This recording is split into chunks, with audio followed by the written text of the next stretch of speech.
pong sakit po ng inyong anak? Ano pong sabi ng doktor? Ang sabi niyo pa, X-linked dystonia daw po. X-linked dystonia. Opo. Is there a cure? Meron po bang ganun daw ito? Isa lang po ang cure daw, Sir Ted. Deep brain surgery po ang kailangan po. Masaya. Ano po, bago na rin mapili sa isang drugstore po kasi regulated drug daw ito. Opo, naintindihan po namin. Ito rin po yung ito ho kasi ay synthetic drug ito, di ba? Opo, Opo, at may kamahalan po ito. Talagang may problema po tayo sa ating pong telepono. Sa mga pagkakataon ito, opo, ito ho ang ating prayer dito, no? Kaya nga po ang ating prayers, kami po'y pagkalooban ng kahinahunan, tanggapin ang mga bagay na hindi na po namin kayang baguhin, lakas ng loob na baguhin, bagay na kaya pa po namin, at ang karunungan po na malaman ang pagkakaiba ng dalawa.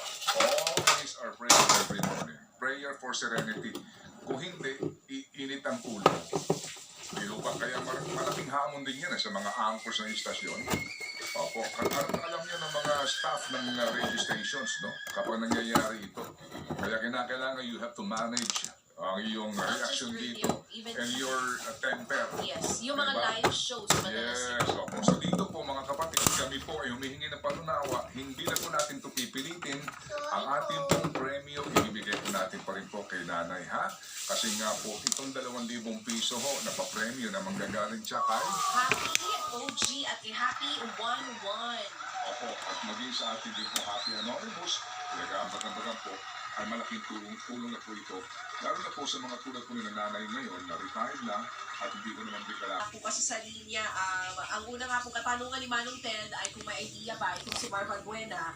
Dito po sa recantation ng tumbado, sinasabi ni Mar, wala po siyang idea. Okay, Mar, We're still trying to follow. Ayan. Nasa nakakuha linya ka na. siya Hawak na ang manibela. Nasa linya ulit, Mar Valbuena. Nag-motor po bigla. Maganto, no? Sabi mo, magtutuloy ka sa inyong demandang isasampa. Laban kanino ulit? Kay Atty. Guadis ba at kay Secretary Bautista? Improvisation. Kasi po, yun po yung Si Kimi Killer. sa talaysay po na pinadala niya sa akin. Yun po yung nilalaman talaga nung kaso. Ngayon po, na umatras siya, baka maiiba po kasi kung maintindihan po natin, may mga naglalabasan na rin pong mga tao na talagang nagbigay po sila. Sige. Siguro po, medyo maaatras, madidelay po yung pagsampa ng kaso kasi kailangan po namin.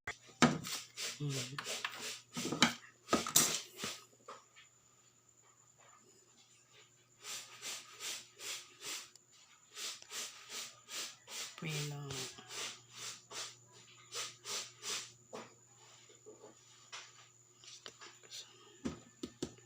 Kahit may kanan eh. Akin, threat po ito para i-click ko yung bibig ko o wag na akong magsalita. Alam mo kung balat sibuyas po siya